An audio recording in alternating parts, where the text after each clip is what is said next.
একটা জিনিস সবসময় মাথায় রাখবে, আমরাই শুধুমাত্র আমাদের হিল করতে পারি। অ্যান্ড হিলিং অবশ্যই দরকার।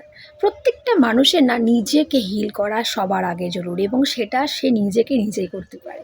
অন্য কারোর কথায় নয়, অন্য কোনো ভিডিওতে নয়, বা অন্য কোনো মোটিভেশনে নয়। আমরা বলি না যে নিজেকে নিজেই মোটিভেট করা যায়, তেমনি হিলিংও আমরা নিজেকে নিজে করতে পারি।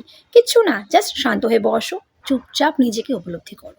এটা সবথেকে ভালো হয় যদি ঘুম থেকে উঠে এটা করতে পারো তবে, বা রাতে ঘুমোতে যাওয়ার আগে। সকালে ঘুম থেকে উঠেই কিছু না, জাস্ট আধ ঘন্টার মতো নিজেকে একটা সাইলেন্ট পরিবেশে চুপচাপ বসে থাকতে হবে। লাইটটা অফ করে দিয়ে ঘর অন্ধকার করে নিজেকে চুপচাপ বসে ভিজুয়ালাইজ করতে পারলে করো, না হলে চুপচাপ বসে থেকে নিজেকে উপলব্ধি করো। নিজের বডিটা, নিজের শরীর, মন, সমস্ত সমস্ত কিছু উপলব্ধি করতে হবে। পিসফুলি জাস্ট চুপচাপ বসে থাকা, ইটস লাইক আ মেডিটেশন। মানে এইটার থেকে বড় আর হিলিং প্রসেস আমার তো জানা নেই, কারণ আমি এটা খুব করি, এবং রাত্রেবেলাতেও ঘুমোতে যাওয়ার আগেও এটা করতে পারা যায়।